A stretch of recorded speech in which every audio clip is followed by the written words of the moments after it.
Focus.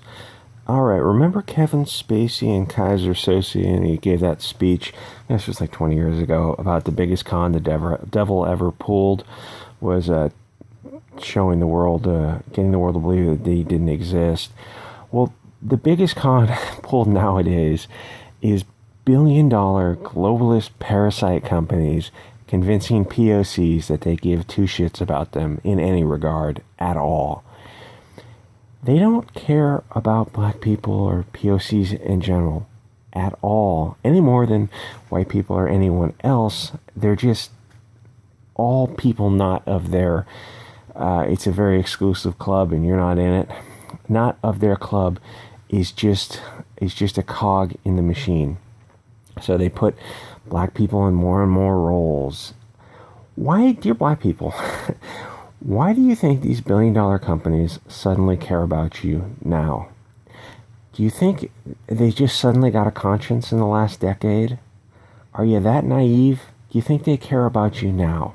That they feel they just want to help you pull yourself up by your bootstraps, or they're atoning for some globalist sin for denying you bank loans for the past 100 years, or starting wars, or predatory lending practices, or rent-to-own scams in ghettos, or screwing you over as a landlord. If they've been effing you in the A for the past, well, forever, why would you think Coca-Cola, Nike, Disney, why would you think they suddenly care about you now? Oh, they really turned over a new leaf. We're putting black people in movies. Look, there's a black basketball player selling shoes. Aren't those shoes made in a sweatshop? Like slave wages in China? Where they have to lock the windows to prevent people from jumping to their deaths? Oh. Yeah. Yeah, no, globalist companies don't care about you. They don't care about POCs or POLs or anyone but their own little tribe. You're useful to them. They don't care about POCs. They care about effing Whitey, because they feel that Whitey is the dominant group, the one they have to kind of watch out for. So they will use you to F Whitey as long as you're useful. And when you no longer become useful, they will abandon you like you're just nothing. You're literally, all of us who are not in this club, are literally cattle to them. We're just something to be used, milked, turned into blood pudding, and then turned into leathers, which is absolutely used up and discarded.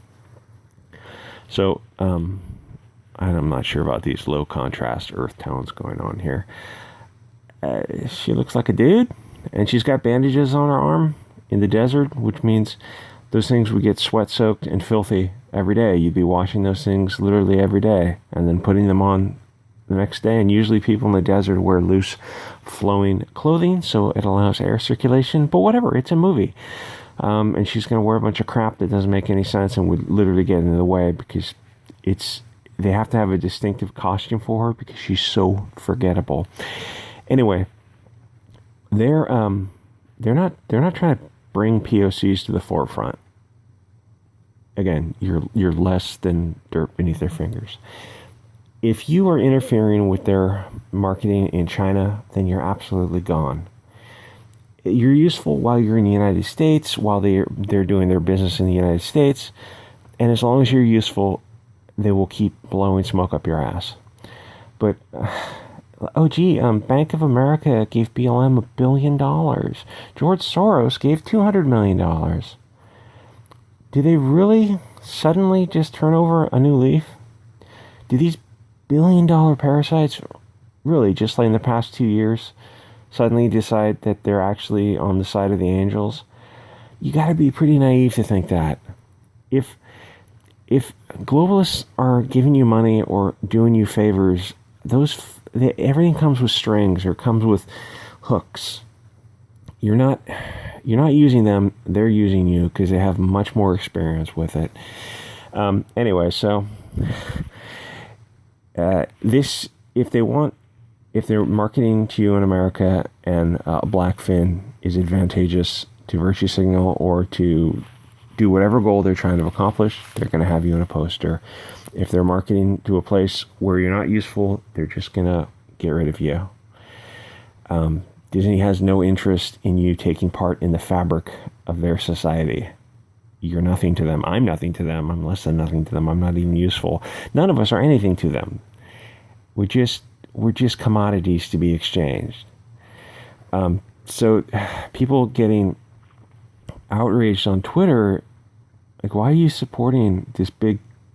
I feel like in the 90s, people talked about the military-industrial complex and like corporate oligarchies, all this kind of stuff, and it always sounded like, all these people saying like, kill your TV back. This was like decades ago, and it was always like the left wing was saying this.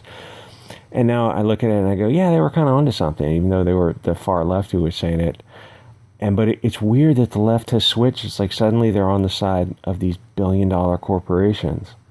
Like, that's not, things haven't changed. If anything, they've gotten more nefarious and more underhanded.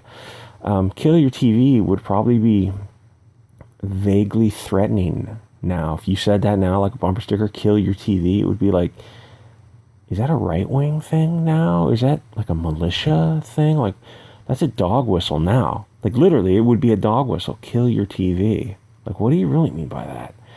Or back in the 90s, it was the right saying, oh, lighten up a little bit, lighten up. Well, no, like this, back in the 80s, the Christian right was going far. But that was like, was that even the right? That was the Christian, that was like Tipper Gore.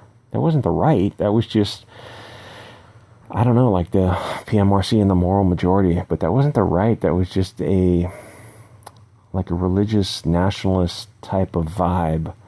Where's I going with this? Anyway, talking about like these vermin parasite globalists who are vermin parasite. They're just ticks and leeches. Like, I can hear myself saying it. I'm like, it sounds vaguely like a dog whistle to something. I'm not exactly sure what, but it does sound vaguely threatening. Kill your TV. These people are vermin.